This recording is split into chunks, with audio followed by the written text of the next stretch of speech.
Thank you for watching our video. Please give us a big like, subscribe to our channel for new videos every day with amazing cars.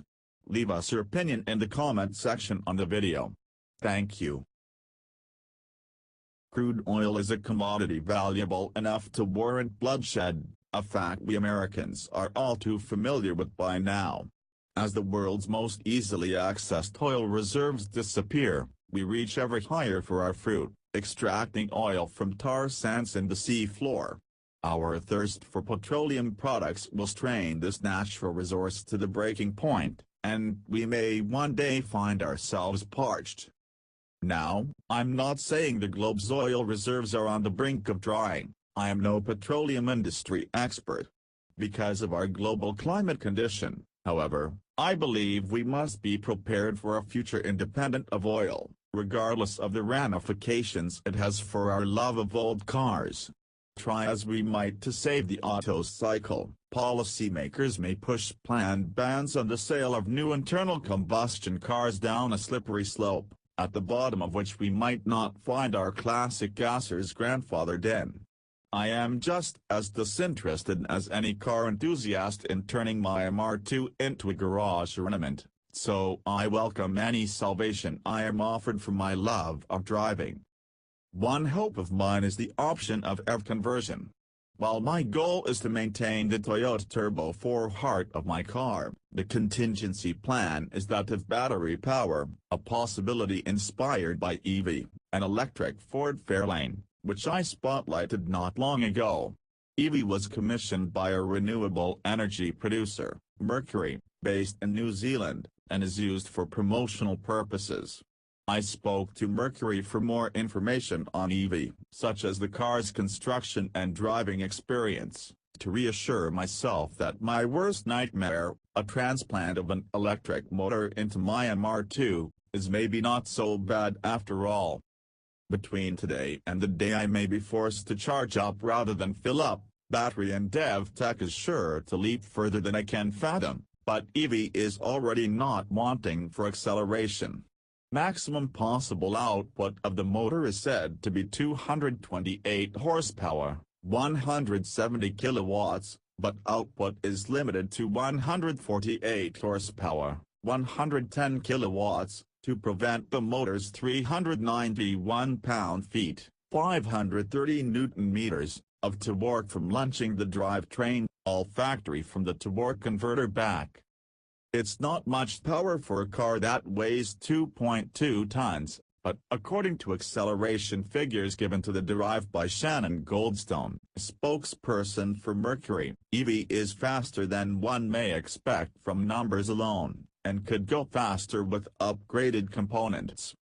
Because we've kept the integrity of the car intact through the entire conversion, everything is very similar, said Goldstone, although she's a bit faster off the mark.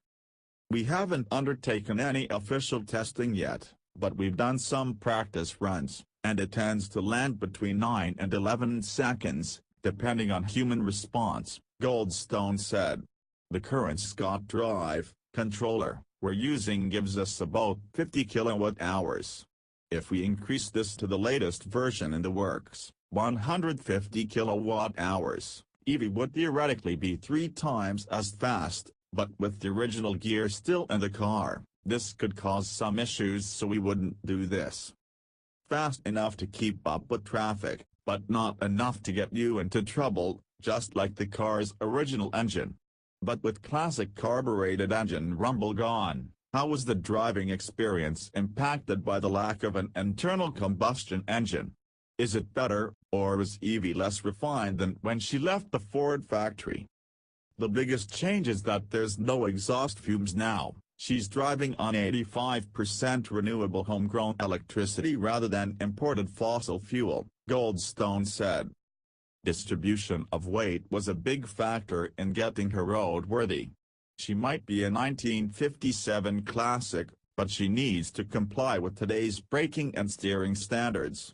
We ramped up the vacuum pump and regenerative braking to get her there, and she's now about double what is normally required for New Zealand cars, which makes her a safe drive, Goldstone said. One of the team, who's well versed in driving classics, has said she actually handles better now, especially in terms of braking, which is often considered a weakness in classic cars. We don't just love classic cars for how they sound, smell, and feel, though. Foibles develop as a vehicle ages, giving every old car a distinct personality. How much of that has Evie lost after her surgery?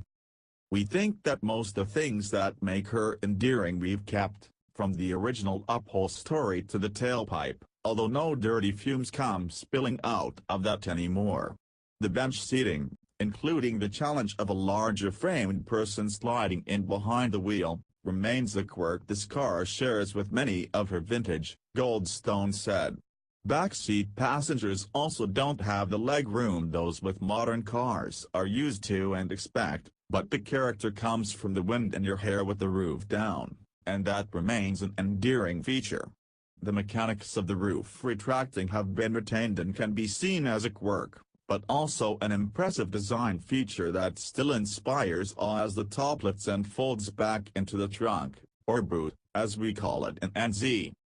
Personally, I find the new tablet screen that shows all the engine data an endearing trait, such a great coming together of old-school nostalgia and cutting-edge technology, Goldstone said. Even from across the earth, Evie has me enamored, but what of hardliners? Enthusiasts a generation or two older than I, resistant to seeing a '57 Ford Fairlane converted to run on the devil's power source, renewable energy? We've tested Evie at a few classic car shows already. Into the lions then, to face her toughest critics. It has been wonderful to see how well received she's been by classic car enthusiasts. Sure, there are some grumblings about her plugging in rather than filling up, but when people see the car's integrity is intact, this often changes everything, Goldstone said.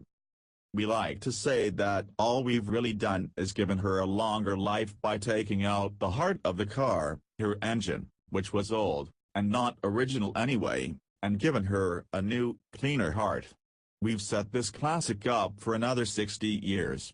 Most aficionados understand that classics like this face change to keep them on the road and roadworthy, with original parts increasingly hard to come by. Over time, many engines have been pulled out, and newer, more powerful petrol engines added in. This is the next generation of that, it just happens to be electric. In fact, Evie actually has a lot more original parts than a lot of other classics out there, Goldstone said. Mercury employees accompanied Evie to one of New Zealand's most prominent classic car meets, Beach Hop, where she electrified, in a good way, onlookers young and old, her previous owner included. Evie made exclamations of "It's the car of the future" more common than white wall tires at the hop. I believe I speak for many when I say that I will resist ridding myself of the oily internal combustion engine that calls my car home, despite Evie's charms. In equal measure, I now have faith in a future for the cars precious to us, even if they will swap a slashing tank of gasoline for rows of electrolyte-filled batteries. The flame in my heart that burns for petroleum power will never flicker. But my anxieties, which stem from a fear of losing the liberty to drive the car I intend to keep for the rest of my years, are extinguished. Thank you for watching our video. Please give us a big like, subscribe to our channel for new videos every day with amazing cars. Leave us your opinion in the comment section on the video. Thank you.